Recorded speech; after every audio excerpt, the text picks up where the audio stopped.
స్వప్న కోసమైతే సేటుని రాహుల్, రుద్రాని వాళ్ళు పిలిపిస్తూ ఉంటారు. ఇక సేట్ అయితే ఎందుకు మీరు వచ్చారు అని వీళ్ళు అడిగేసరికి మీ ఇంటి కోడలు నా దగ్గర ₹1,00,00,000 అప్పు తీసుకుంది అని చెప్తూ ఉంటాడు. ఏంటి ₹1,00,00,000 అని రుద్రాని అయితే షాక్ అవుతూ ఉంటుంది. ఇక స్వప్న అయితే వస్తూ ఏంటి మీటింగ్ ఇక్కడ అని అడుగుతూ ఉంటుంది.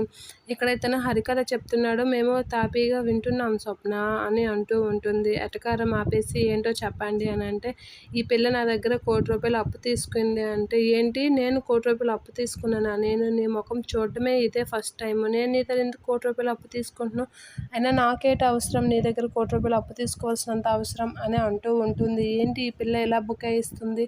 ఇప్పుడు ₹1,00,00,000 అప్పు తీసుకొని ఇప్పుడు కట్టబోయేసరికి ఇలా బుకాయిస్తుంది ఏంటి అని అయితే అతను అంటూ ఉంటాడు. ఆ మాటలకి నోర్మై నాకేంటి అవసరం, ₹1,00,00,000 అప్పు తీసుకోవాల్సినంత అవసరం నాకేంటి అని అంటూ ఉంటుంది స్వప్న. ఆ మాటలకి రుద్రాని అయితే ఏమీ లేకుండా అతను ఎందుకు అంటాడు, నువ్వు తీసుకునే ఉంటావు, నువ్వు అలాంటి దానివి, నాకు తెలుసు నీ సంగతి అని రుద్రాని అంటూ ఉంటుంది.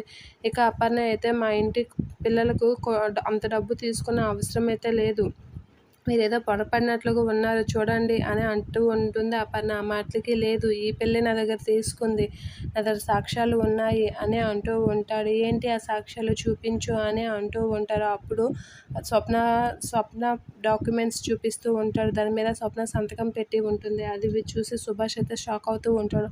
అవును అమ్మాయి, అవును స్వప్న, దీని మీద నీ సంతకం ఉంది అనేది అంటూ ఉంటాడు. ఏంటి దీని మీద నా సంతకం ఉందా? అయినా డాక్యుమెంట్స్ నా రూమ్లో ఉండాలి కదా, అతని దగ్గర ఎందుకు ఉన్నాయి అని అడుగుతూ ఉంటుంది. అవును దీని మీద సంతకం ఉంది, కానీ నేను తాకట్టు పెట్టలేదు, నాకు అవసరం కూడా లేదు అంకుల్, నాకెందుకు తాకట్టు పెట్టినంత అవసరం అని అంటూ ఉంటుంది. నాకు ఇప్పుడు అర్థం అవ్వడం లేదు, నా ఇంట్లో ఉండాల్సిన డాక్యుమెంట్ అతని దగ్గరికి ఎందుకు వెళ్ళాయో, దాని మీద నా సంతకం ఎలా వచ్చిందో నాకు అర్థం అవ్వడం లేదు అని అంటూ ఉంటుంది. ఇక రాహుల్ అయితే నిన్ను ఇంట్లో ఉంచడమే తప్పు, ఇంత తప్పు చేసిన నిన్ను ఇంట్లో నుంచి బయటికి గెంటేయాలి అని అంటూ ఉంటాడు. ఆ మాటలకి బామ్మ ఏం మాట్లాడుతున్నావు రాహుల్, కడుపుతోటున్న అమ్మాయితో అలాగైనా ప్రవర్తించేది అని అంటూ ఉంటుంది. మరి తను చేసింది ఏంటమ్మమ్మ అని చెప్పి అంటూ ఉంటాడు.